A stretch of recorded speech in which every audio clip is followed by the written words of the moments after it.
Hey, good evening, everybody. This is our office hours on December 6th, 2022.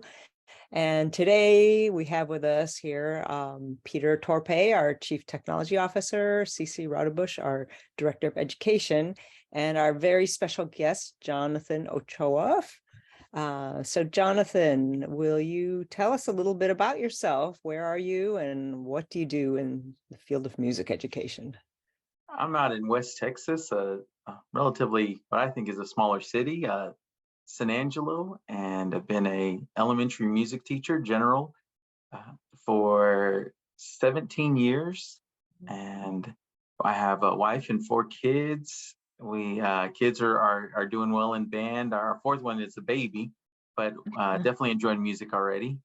And I love the faith, and I love studying God is my particular passion. And so I came across Hyperscore last year at the state convention here in Texas, and it's so promising. And I definitely hope I can get more into it with my classroom. Well, we would love for that to happen too. So, what caught your eye, especially when you first saw Hyperscore? So I had been at the time I had been getting into Chrome Songmaker, and I was really enjoying the simplicity, and the kids could connect to the music and to creating, and how you could just easily put in a few notes, and that looping pattern made it so easy for the kids to find a groove and add to it. And then, but as I invested myself into Chrome Songmaker, I was like finding things that I was like, I want more. I want more out of this. It's just a little on the limited side. And so then whenever I saw Hyperscore, and I saw that simple layout as well of putting a few notes on the blocks, and then the way it finally got to allow me to harmonize, and then the way you set it up where you just modulate so easily, and it carries that melodic line and just transposes it accordingly, was brilliant. And there's such an exciting element to being able to hear the potential to write a few notes, and then you start to get the symphony come out, and the symphony of sound. So, have you had a chance to use it yourself and start using it in the classroom?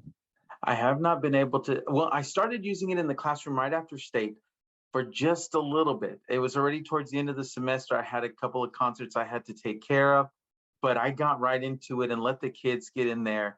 And it was looking pretty exciting for the little bit that we got to taste. And then the end of the year came, and this year they had to take away my technology resources. They had our district was, which is a good thing. They're putting a Chromebook in every kid's hands, for their classroom. Well, I tried letting the kids bring their classroom Chromebooks to music, and it just was, and their iPads, and there were just too many accidental falls when they were carrying them, that I just cannot see myself just saying, "Hey, let's go and do it again." So until I get a classroom set, I have to be on hold. Oh, yeah, those are those sort of everyday things you forget about. The kids drop their drop their stuff. Yes. Or maybe we can invest in some protective cases or something. They have protective cases, and in my excitement, I was just like, I'm gonna go for this. So I went and had the first graders go and get their devices one day and bring them out, and just to hear the sound of them hit the concrete, it was Oh no. not pleasant, but none of them got damaged. They were all able to still use them. But I was like, I have to wait and for classroom sets. Oh wow. So what are the prospects for getting a classroom set? Well, right now I've mentioned it to my uh, principal, and she's looking into seeing what she can do. Other than that, because they had to pull all resources and give them to one-on-one devices in the academic, or not even in the regular classroom, I'll call it, Mhm. I have to be on hold. I'm secondary to that. Oh, that's a shame. Actually, I'm wondering, have you ever used this platform called Donors Choose that teachers use to, I've heard a raise? little bit about it. Mhm. I've never used it because I don't know if there was some teachers that were using it and either they were using it inappropriately or they were using it. Administration might have had some flags come up that said, "Hey, we got to be cautious with how we proceed," and they've kind of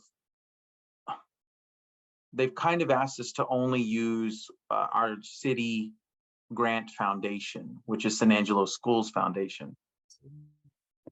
Okay. But they're open if there's some kind of idea. I just don't know how to present. And Yeah. I think Donors Choose depends on how long ago the school district had experience with it. I think it used to be very open-ended, like you just raise money for, you say you need this and you raise money. And I've noticed now there's more checks and balances, like you have to actually order things through their approved vendors to make sure the money that's donated is actually being used to purchase the items. So it might be something worth looking at. We just noticed it and we thought, you know, that's an avenue to raise funding because schools, there's just never enough, especially for the arts. And we would, you know, well, so we right create. now, with the schools foundation, they do a $1,500 grant every year for departments that I get to apply for. And this year I managed to, they granted me another $1,500 for the year. And I got to invest in some technology resources that are really helping out the classroom. And so I know that Chromebook prices are, how much do you think power would we need from a system to run Hyperscore on a Chromebook machine? What do you think do you have an idea of a price amount that would be minimal? This might be a question more so for Peter. Yeah, I'm trying to remember because we did some testing on Chromebooks and purchased Chromebooks, and I don't remember the exact price that we paid, but what we spec'd were not high-end Chromebooks, but they were comparable to what was already in some of the schools that we've been working with. And I mean, I want to say it was around 300, maybe not even that much. I can't remember off the top of my head though. Okay. And that's already a couple of years old, and those machines are powerful enough to run Hyperscore just fine. So maybe what I could do is, do you think $100 Chromebook would work? It's possible. I mean, if you find one and there's particular specs for it that you could send to me, I could take a look at it. I would think that, yeah, because Hyperscore now is web-based, so if it can run most websites in Chrome and it's an up-to-date version of the Chrome OS, it should run Hyperscore. All right, all right. So if I could get, I think with we recently at my school, we were normally separated from PE and music, but the coach and I, we love working together. We've got a really good teammate, good friendship, and so we're allowed to combine our music and PE class to where the kids come straight out to, because we only get to see the kids roughly once every 2.5 days. It's a rotation of 3 days, but on Friday, all the kids come out to us and we get to, the rotation is with a STEAM program. And so we get to do half music, half PE, 25 minutes, 25 minutes. It allows me to see the kids more often, more regularly. It really helps with transition times, but nonetheless, that does double our numbers from where I was at 30 to now at 60 for a typical class. Yes. So 15 Chromebooks is what I could get with the school's foundation. I told my boss I think 30 would be our minimal number for Chromebooks, to where it's just 2 kids per one device and they share and they work together. I think that would be great. So that's what I'm kind of shooting for, 30 Chromebooks. And I don't think Chromebooks come down to $50 yet. No. Yeah. No. I want to make sure you know, Jonathan, that I taught Hyperscore for 15 years at the junior high, and I had 2 kids per device. And so when I had 32 kids in my class, I would use my teacher computer. And this is in the old days when it was directly on a program on the computers. But I actually run Hyperscore through a Chromebook, because Iowa City Schools is all Chromebooks. And I wanted to make sure that I knew how to run it using a Chromebook. And I have absolutely no problem running any of the features, you know. So I think that sounds wonderful for you. And I'm just hoping that somebody out there says, this guy needs 60 Chromebooks or whatever you need to be able to, you know, I mean, kids work together pretty well, and then you can do rotations where just one kid is on it. But boy, wouldn't it be nice if you had all the technology you needed? Yes. But something else that we've been working with and we've done successfully is where kids work together. You have just one big, projected screen showing what Hyperscore is doing, but now you engage the whole class in talking about, let's come up with a story first, make up a character, go around the room, big, small, fat, what color, fur, feather. What is that creature? What are we going to call it? What does it sound like? Let's make a sound, you can kind of, let's make a song about this character, and kids can, you can do interesting things through a shared collaborative yes approach. all right Yeah, and you could do something collaborative when you're in class like that with the whole class, but if they have their own devices that they take home, they could also work individually at home, and you could still set up the classroom group. So even if they're only working individually at home, the next time you meet, you can go through what they've composed through the classroom on our kind of web interface. You would have access to what they've been creating, and you could let's listen to some people who wants to hear their piece, and then you can talk about it too, and then work together collaboratively again. Yes, I like that. So that assumes if kids have a device to work on from home, which I don't know, may or may not be. Our school our particular school would a lot of the kids at home would have access to a device. A lot of them, not all of them, of course, but that's awesome. So that then you could, with your one device with a teacher account, you can invite the kids to set up their accounts that they can access at home. One thing I've never asked, which does bring up a good idea, I haven't asked if students, like say in 5th grade, are allowed to take their classroom iPad home. I think each kid has their own assigned iPad. I know in the 6th grade and up level, they're allowed to bring them home, because my kids are 6th and up, and so they are allowed to bring theirs home. And using iPad might be an option at home. Yeah. Totally. So we had a teacher that was teaching on the online school in Iowa City, and she did this. She said it ended up being a remarkable opportunity where she made a prompt, and then the assignment for the students was to go home and change or add to her prompt. So they might put a bass line in with her prompt, or they might extend the melody, or they might change the instruments, instrumentation, or change the shape of the melody.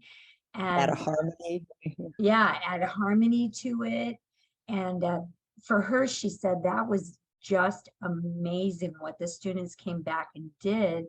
And you give them the basics in the classroom and then let them go home and be creative with that prompt. You know, that's a possibility too with your limited technology.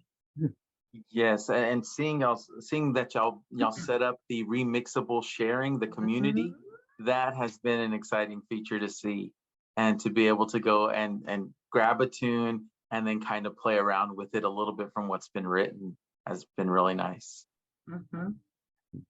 Yeah. So there's so many things you could do. What kinds of things have you would you love to do? Like to start kids composing? You know, when I first went into it, I had I tried to teach more fundamentally, but it was interesting because when I first experienced your software personally, I just loved playing with it. I just loved getting in there and making sounds and then adjusting it based on the way I like it. But whenever I taught it, I went totally against that line of thinking, and I tried to tell the kids how to do it rather than just say, hey, just play with this, make some sounds on it, see if you can combine some stuff and play around with it. So first thing I think is the next time I get to try to teach it, I definitely want to go I don't remember the approach method that was referred to in that article. But it was inverted pedagogy. Yes. Yeah. Yeah. I guess is it to me, I think of a little bit like Montessori. Is that kind of the same line of thinking, allowing the kids to go with it and run with it on their own? I would really love to approach that. I'll give it another shot to just let them run with it. Yeah. And then you can introduce concepts based on what pops out of what they've done. Based on, yeah, and I mean, I definitely would hope that they would write some good percussive features, like I noticed on y'all's recent y'all had a development that you did, and you made a remixable track. That percussive line, I mean, I think it would still be a little bit difficult for the K-5 setting. Maybe 5th grade might be able to handle it, but I would love it if a kid composed a percussive section that they could easily pick up on, because it is so nice to have that simple loop and you just play that pattern over, you play your part, and we make a masterpiece. So I would like them to write the music and then us try to play what parts we can from that music. There's a couple of things you're making me think of. And one of them is I've had 2 really nice opportunities to substitute teach since October. I did one in October, and I'm currently in a Catholic school in Cedar Rapids right now. And that inverting the pedagogy is wonderful. And the technique I've used is like, I think of it as a tool a day. In fact, I'm writing my blog post this week. It's called a tool a day. And so I introduce the percussion tool to them, and then I give them the freedom to use that. And then they know how to use that tool. And I show them how to use the melody window, and then I give them freedom with that. Show them how to put things together, how to do tone color, how to do dynamics. So basically, I'm giving them the instruction for the tools, but then what they do with it is totally on their own. And I know Peter and June have heard this story before, but when I was subbing last year, I had a girl a 2nd grader, figure out how to make 30-second notes in the rhythm window. And it's because I didn't tell her she couldn't. She just started messing around with it and figured out how to make 30-second notes. So that's a wonderful opportunity for you too. If you think about, a tool a day, you're building on their skills for them to expand what, they end up creating. Another thing is we had Odysseus Sagredos from Greece on our office hours last month. And one thing he does is he splits his room up, and there's a group that's doing the bass line, and a group that's writing the drum part, and a group that's making the melody. And, there's an idea for you too, is if you, okay, if you wrote the bass line this time, maybe the next time you're the drum part and the next time you're the melody. But I mean, that's all about being creative. And that's the one thing that really impressed June and I about meeting you, is you were sitting there saying, well, I could have the kids do this, and then we could do some chording stuff, and then they could do this. And then you come back to our table again, and you thought of a whole nother set of ideas of things you could do. I mean, that's Yes. something that we just said, oh, this is a creative man. He's going to come up with some really cool things with Hyperscore. But I mean, those are just a couple of ideas too about, if you have limited technology, you can still, potentially expand your activities with some of those ideas. I really like you sharing those ideas. I know that whenever I approach the inverted pedagogy, I know that I tend to flood and drown the kids with too much. And that was, I guess maybe that's why I pulled back so much when I first taught it, because I know that whenever I first kind of experienced it, although I could figure this out and piece it together, and I had the patience to learn how to get the colors working and the sounds pulling from each section, when I presented it to the kids, there was a disconnect. But if I just taught the single tool one day, and the wise ones are not the wise, the smart ones are going to, advanced ones are going to figure out how to put it together on their own. But to allow those slower learners, to give them the right opportunity to be able to just learn the one thing that they can do, and then the next day you add the second element, and then the third day and then the fourth day you piece those four together, and then it really unlocks it for them. So I do tend to flood and drown the kids with too much freedom, and it leads to a little bit of chaos and quitting on some of the younger learners. And I think that's something that we're looking at as a feature down the road too, is a way for educators to kind of constrain what is available to their class at a particular time. So even though they could go off and explore, you can still kind of limit that so they're not discovering too much, so that you can still pace the amount of information or the concepts that you're providing, while still embracing the inverted pedagogy, where they discover what they can do in a particular time before they unlock new features, as CC often uses the term, to unlock. Yes. You have won the new tool today. We're going to present this new tool, but Peter came up with this idea of toggles that you can turn things off and on. And I don't know if you noticed, Jonathan, but did you see the rainbow lines in the melody window, which turned out to be really nice for me with students with special needs? But that's just a toggle that Peter created, where you turn it off or you turn it on. And we've talked about things like only the diatonic notes, or do to so. So you have a toggle where you turn on do to so, and things like that would make it so that your kindergartners are using 5 notes, instead of every note that's available from the C below middle C to a C above middle C. Yes, and I think if with that limited selection, I think that does give more of an opportunity for the kids to actually perform their own work. Right now, with there being the chromatic, a lot of kids love to put a lot of notes on there, but to be able to play that is going to be rather challenging for them. And so with that limited pentatonic scale, maybe we can see more kids playing their pieces and yeah, definitely. So I think that those are all great reasons, and I think that this is something we will probably roll out in the future as soon as we can. Do you teach recorders, Jonathan? Do you teach recorders? I get to touch on it, yes. We taught, or one of my 3rd grade classes wrote BAG songs, which is the first 3 notes you learn in recorder. And then we were able to go back and play the BAG songs. And I had them use only quarter, eighth notes, and half notes, because, they could Mhm. get super funky and then never be able to play that. But, there's another idea for you. So, Yeah, that's definitely top is high on the priority list whenever we get to go into it. So another thought I had in terms of going back to like access, limited technology, is if your school has technology classes, Mhm. I don't know if they have, there's a very popular programming language for children called Scratch. I don't know if your school has that.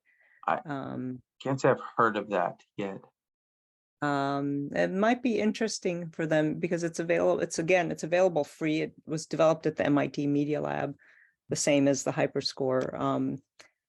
And it uses little kind of cartoonly characters as they're each like little programming units, and you learn about how to program using these, like, these little logic functions and so on that are embodied in the little characters. And you can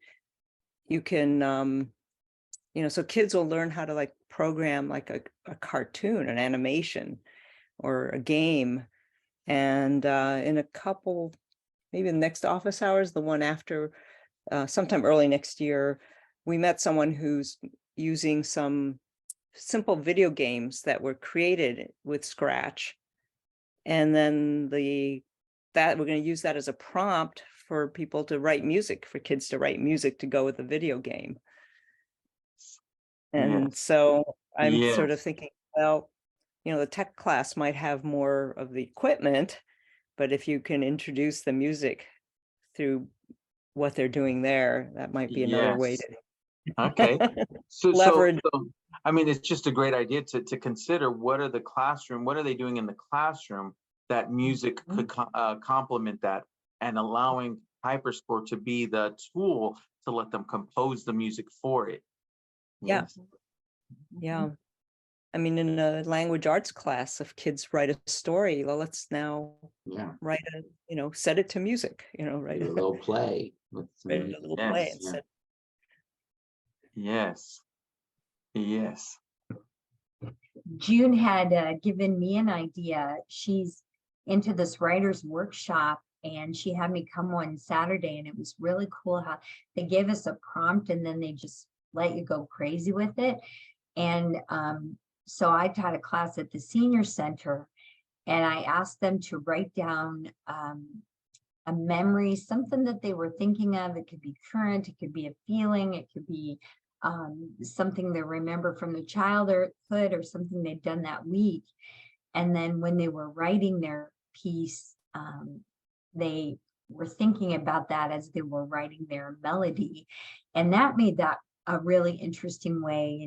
That could be a way to pick up on the storyline in language arts, or something that they're doing for another class is use that memory or that emotion and put that into music. And what does it sound like? Is it long or short notes? Is it high or is it low? Does it repeat, or is it something new every time you're moving across the melody window or the percussion window? So, lots of cool ideas that June's been introducing us to with thinking about stories in your music. Yes. And you mentioning just the extra idea. I do know that whenever I saw your stand, your booth, I was very excited with the concept of a kid writing it, composing a piece, and then having the symphony perform it. That is exciting. And yes, it's definitely a goal that I would want to keep in mind as I use the software and teach it. Yeah, that's we certainly will be rooting for you and hoping and Yes. supporting you. And of course, you can call us or email us anytime. There is an amazing amount of power in Hyperscore. It's not even I mean, we're learning stuff all the time from Peter and says, did you know you could do this? I'm like, no, we didn't know you could do that. So, you know, anytime you kind of think, oh, you know, I can't quite figure out it. I'd like to do this, you know, let us know, because there's likely to be a solution. And if there isn't, then it'll give Peter some ideas. Okay. Okay. Speaking of that, I did have one idea when I was using it, and that's a play all windows. Just a one button. Let me just hear what I have down to let me hear what it would sound like all together at once. I don't know. Think about that one. So it would play them all simultaneously? Yeah, instead of you having to take the time Right. to put it in the window, Mhm. to put it in the mixer, Mhm. they would just play. You have this melody here, you have this melody here, you have this bass line or this harmony, this bass line, and this rhythm pattern, and you just want to hear them. You know, I guess it's almost like you just want to hear what you have down, and you just want to hear them play. I know it was a little confusing that the kids had to click the particular box they want, the particular window they wanted to hear the play button on. Whereas instead of just a global play button, that just lets you hear what's there. Yeah. I don't know. I mean, that's easy to do. It would obviously wouldn't take into account potential transformations, or if windows were different durations. If you had one that was 4 bars and one that was 1 bar, does that repeat for the length of the longest one? But we could think about that. It's an interesting idea. I think that it would play them all as written, which might be different if they're intended to be transposed. But I'm not sure on that one yet. Yeah. I know what you're saying there, because is it a no transposition part, or is it a transpose modulation part? Yes. Right. But yeah, I mean, technically that's pretty straightforward to do. And maybe it's more so related to like a percussion part and a melody part. I don't know. I don't know. Just brainstorming ideas here. Yeah, no, that's an interesting idea. I mean, I also think maybe you just select a couple of windows and hear what those sound like together. Or you have a button that maybe takes every melody or percussion window that you have and just creates a new sketch window with all of those parts arranged as a starting place. So you could hear them all together as we're describing, but then you can start manipulating it from there or transposing them from there. So it gets you started quickly. Oh, yeah, I was thinking more along those lines, because you really want to get kids to understand the idea of the sketch window, that you take these different parts and bring them together. But if you had a one-click default way that, you know, it's all put in there, the starting point, that might be, okay. Yeah, just explore that. And then I know on the more logistic side of things, when I want to go and implement it, I was thinking about the 13 years or the account setup. And okay. So it says either I am 13 or I have my parents' permission.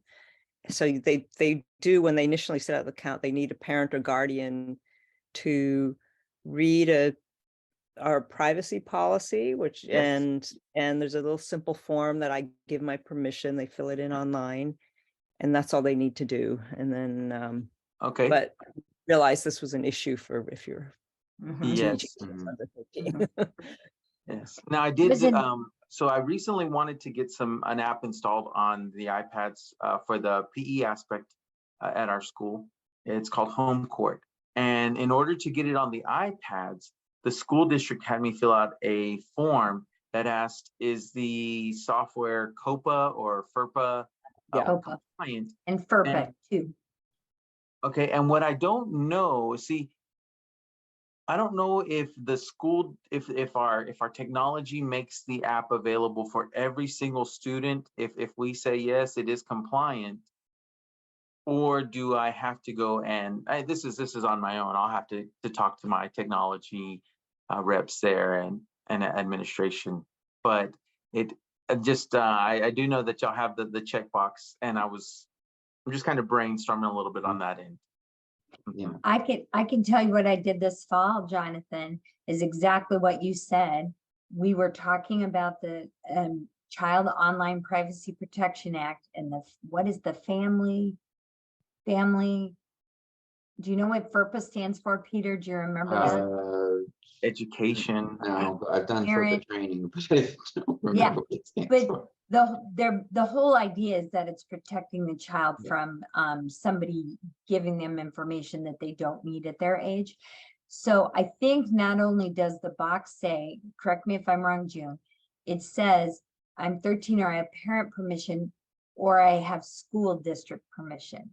Didn't we add school district permission? Because that's what my district did, is I called the technology desk and they sent me to the head guy, and the head guy checked it out and he goes, well, this is fabulous. I have no problem with this. And he took down the firewall and made it a special exception that I could be interacting with students through Hyperscore. And that came directly from the head technology guy in my district. So he made the firewall so that Hyperscore could get through it. So, you know, that's an idea for you. Now I do, as I think and talk more out loud, I know that your software, it is only web-based even on an iPad, correct? Correct. You have to go through. So that wouldn't concern us because we could get our parental permission form sent home, and then the kids can easily check the box we can get them to check the box whenever they register the account.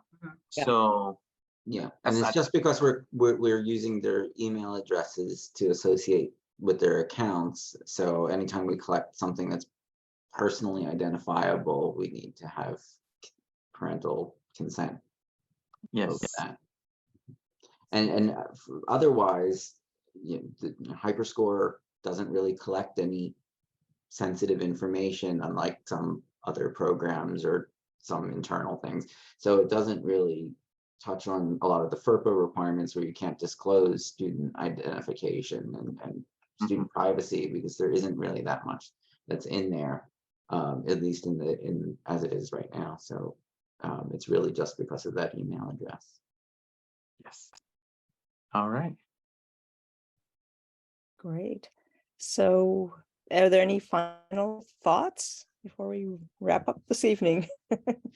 I mean, other than the excitement that I have whenever I finally get to go into it more, and I might look into seeing, I'll look at my schedule of events and see when I can get to doing a lesson and giving it a shot on the let's compose a song together as a class, or let's compose a rhythm together and let's try to make it happen. Let's play it back, and see if that can drive the kids some and get their interest and their spark and just their understanding of it, get familiar with the program. Yeah. So One thing we'd want to make sure to invite you is June started a composition workshop. We have one, we've had one so far, and we have one coming up this Saturday.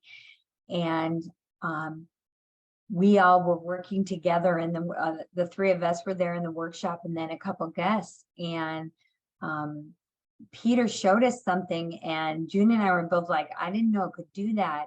And so that's an opportunity to also see there's things that the program does, that it's all right there in Peter's head. He can make it happen. And I taught it for 15 years. And I had no idea that the program did that. So, you know, if that's an opportunity, and the nice thing then is June posts those on our website. That's And the one so- I think that you saw and shared there. Yes. Okay. Composition workshop, Okay. Yeah. So that's a really nice way. If you're not able to attend that, you're still able to get the information by going back and looking at that recording. It's a way that June is helping to educate, and Peter is helping to educate our client base. And June did a great write-up on that workshop that we had. I don't know if it's posted yet, but It is. okay, yeah. So then you can see kind of the process that we went through, and that was a great example of that kind of collaborative process where we're all making one score together, and that's even, you know, on Zoom remotely. So we're going to experiment with that way of working more. So you're welcome to join us for that. Yeah. Yeah, initially, I think it's right now we're targeting teachers because we realize a lot of teachers have not taught composing, especially to younger kids. And, it's like, what's more terrifying than a blank page? Like, how do you start? How do you get kids start? So it's a way to exchange and share and brainstorm ideas on how to start composing, and to experience it yourself as a teacher, I think would be, an important step to then feeling confident about sharing that and teaching kids. Okay. But the teachers, they have so much, we're learning from the teachers too, because everybody has ideas to contribute to this.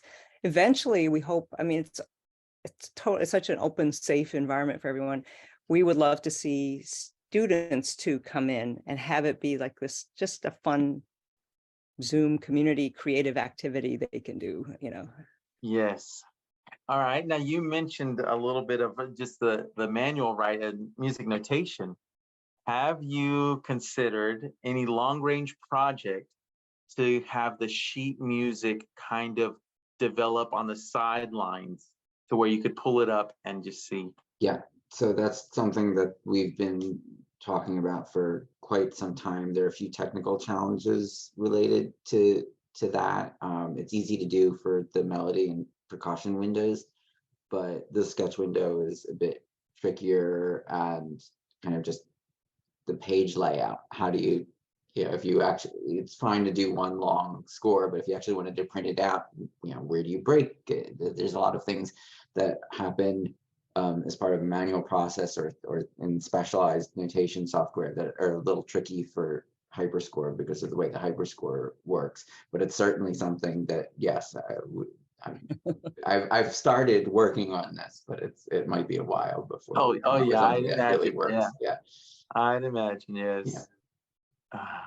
Well, that's Jonathan, exciting. isn't it so wonderful to know that we can just we can spit out ideas and tell them to Peter, and Peter goes, perhaps I can make that happen. I mean, I think that's one of the best things about this software is it's never going to be done, Peter. Yes. But there are and there are ways to get the notation as it is right now, so you can I've already export done it. MIDI. Yes. Yeah. So, but within the software, yeah, and it'll probably roll out for, as I said, for the melody and percussion windows, and then the sketch windows a little more of a beast. But yeah. Yes. Yes. Great. Well, it's been such a pleasure to see you and have this conversation with you. We hope to see you back. We hope to see you at maybe a second Saturday composing workshop. Thank you very much for your great software. Keep up the excellent work, and given the joy of composition and making it accessible to everyday people. Yes. That's our dream. All right. Thank you. Good night. God bless you. Thank you. Good night, everyone.